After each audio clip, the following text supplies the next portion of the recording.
अमेरिकेच्या रस्त्यावर तुम्ही अशा प्रकारचे व्हिडिओ बघितले असतील ज्यामध्ये तरुण उगाचच रस्त्याच्या कडेला उभा राहिलेले आहेत. एकाच अवस्थेत काही तास ते तसेच उभा राहिलेले असतात. आपण काय करतोय, कुठं जातोय त्यांना काहीच कळत नाही. ते सुन्न अवस्थेमध्ये बसलेले असतात. शी सू देखील त्यांना समजत नाही अशी अवस्था असते. कितीतरी दिवस ते त्याच जागेला पडून असतात अक्षरशः. ही अमेरिकेतल्या अनेक शहरांमधली अवस्था आहे आणि या अवस्थेला जबाबदार आहे फेंटॅनिल नावाचं ड्रग, जे अत्यंत स्वस्तात अमेरिकेमध्ये मिळतं. आणि हे ड्रग अमेरिकेमध्ये मिळण्यामागे आहे मेक्सिकोचा हात. आणि म्हणूनच मेक्सिकोवरती डोनाल्ड ट्रम्प यांचा प्रचंड राग आहे आणि मेक्सिकोला संपवण्यासाठी किंवा मेक्सिकोमधलं हे सगळं ड्रगचं रॅकेट संपवण्यासाठी, कार्टेल संपवण्यासाठी डोनाल्ड ट्रम्प यांनी चंग बांधलेला आहे. आणि मेक्सिकोमध्ये हे सगळं कोण करतंय, तर मेक्सिकोमध्ये हे सगळं करायचा एल मेन्शो, ज्याची हत्या काल एक मेक्सिकोमधल्या सोल्जर्सनी केली, ज्यामध्ये अमेरिकेचा देखील सहभाग होता.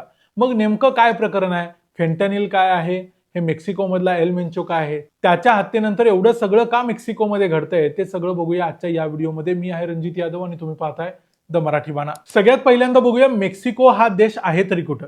जर तुम्ही अमेरिकेचा नकाशा बघितला असेल तर अमेरिकेच्या बरोबर खाली मेक्सिको नावाचा हा देश आहे.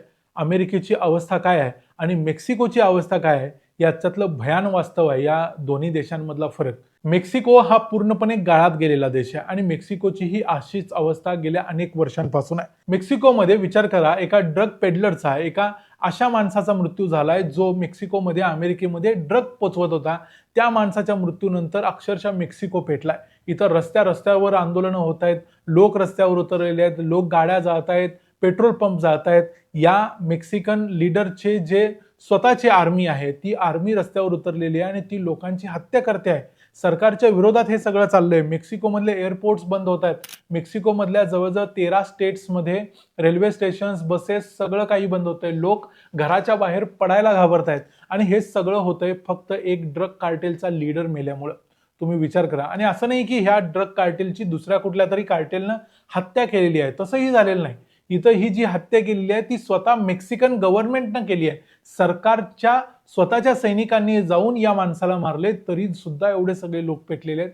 आणि हे लोक पेटले त्याचं कारणच म्हणजे या ड्रग कार्टेल लीडर म्हणजे एल मेन्शोची स्वतःची जी फौज आहे, स्वतःकडे जी आर्मी आहे ती देखील एवढी मोठी आणि एवढी आधुनिक आहे की ती सगळ्या मेक्सिकन सरकारला शिंगावर घेऊ शकते. आता हे सगळं ज्या एका माणसाच्या मृत्यूमुळे होतंय तो एल मेन्शो होता तरी कोण, हे सगळ्यात पहिल्यांदा बघूया.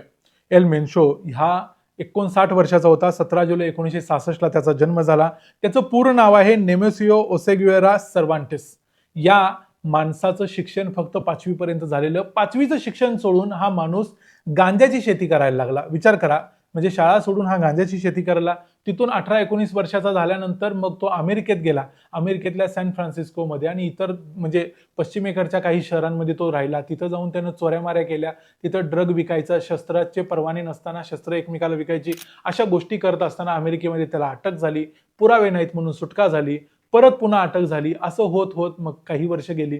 त्यानंतर मग अखेर 30 वर्षाच्या आसपास असताना त्याला अशाच ड्रगच्या रॅकेटखाली अटक झाली. ती 3 वर्षांपर्यंत होती.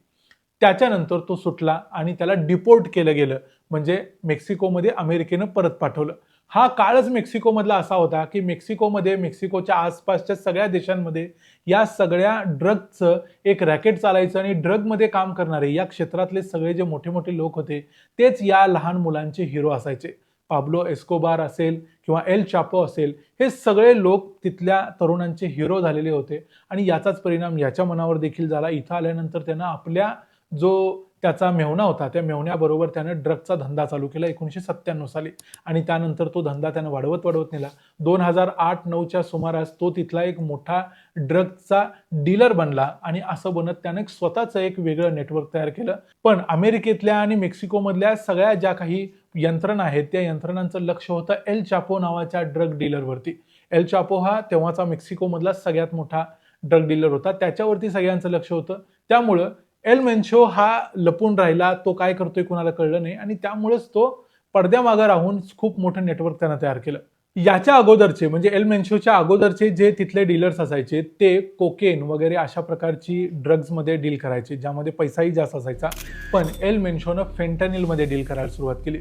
फेंटॅनिल ही एक असाच मादक पदार्थ आहे ज्या पदार्थ सहजपणे बनवला जाऊ शकतो, स्वस्तात बनवला जाऊ शकतो आणि स्वस्तात विकला जाऊ शकतो आणि ज्याचा डोस अगदी छोटा असतो. म्हणजे छोटा डोस आणि बडा धमाका असा फेंटॅनिल आहे. त्यामुळे फेंटॅनिल अमेरिकेमध्ये सहजपणे पेनिट्रेट करतो. अमेरिका आणि मेक्सिको या दोघांच्यामध्ये एक बॉर्डर आहे. या बॉर्डरमधून मोठ्या प्रमाणात या सगळ्या फेंटॅनिल आणि इतर ड्रगची तस्करी होत असते. ही तस्करी करून हे सगळं ड्रग्ज अमेरिकेत जातात आणि अमेरिकेतले तरुण त्याला बळी पडतात. याचा परिणाम असा होतो की हे सगळे मेक्सिकोमधले जे ड्रग रॅकेट चालवणारे लोक आहेत ते अत्यंत बलवत्तर होतात, श्रीमंत होतात. यांच्याकडे स्वतःची आर्मी आहे या गोष्टीचा विचार करा. म्हणजे अमेरिकेच्या अत्याधुनिक अशा प्रकारची जी नेव्ही सील्स असतात किंवा कमांडोज असतात, तशा पद्धतीचे कमांडो या ड्रग डीलर्सकडे स्वतःचे आहेत, जे सध्या पूर्ण मेक्सिकोमध्ये धुमाकूळ घालतायत. एल मेन्शोची एक खासियत म्हणजे तो जास्त कुठं दिसत नाही. तो कुठं असतो, काय असतो कुणाला कळत नाही आणि तो पडद्यामागं राहून काम करणं प्रेफर करतो. त्यामुळे त्याचे फोटो जास्त कुठं उपलब्ध नाहीत आणि म्हणून त्याला पकडणं देखील अवघड जात होतं. जेव्हापासून डोनाल्ड ट्रम्प अमेरिकेचे दुसऱ्यांदा प्रेसिडेंट झाले तेव्हापासून ते प्रयत्न करतायत की मेक्सिकोमधलं हे रॅकेट संपवावं, एल मेन्शोला मारावं. पण त्याला मारणं सोपं नव्हतं. मेक्सिकन गव्हर्नमेंटची देखील तयारी नव्हती. त्यांनाही माहिती होतं की याला मारलं तर मेक्सिकोमध्ये त्याचे काय परिणाम होऊ शकतात. त्यामुळे हे मेक्सिको गव्हर्नमेंट स्वतःच्या जीवावर करेल इतकं छोटं ऑपरेशन नाही. पण अखेर अमेरिकन सिक्रेट एजन्सीज यामध्ये CIA, FBI किंवा DEA या सगळ्यांचा सहभाग होता. या सगळ्यांच्या मदतीनं मेक्सिकन सरकारनं आपले सैन्य देखील त्यामध्ये उतरवलं आणि एक ऑपरेशन तयार ठरवलं. त्या ऑपरेशनचं नाव आहे ऑपरेशन टपाल्पा. टपाल्पा हे असं ठिकाण आहे जिथं यांचं एक सेंटर आहे, हेडक्वार्टर्स आहे आणि या हेडक्वार्टर्सवरतीच डायरेक्ट हल्ला करायचा आणि जी काही हानी होईल ती होईल. 4 लोक त्यांचे मरतील, 4 लोक आपले मरतील अशी रिस्क घेऊन एक ऑपरेशन करायचं असं मेक्सिकन सरकारनं ठरवलं. त्यांचे सैनिक तिथं गेले.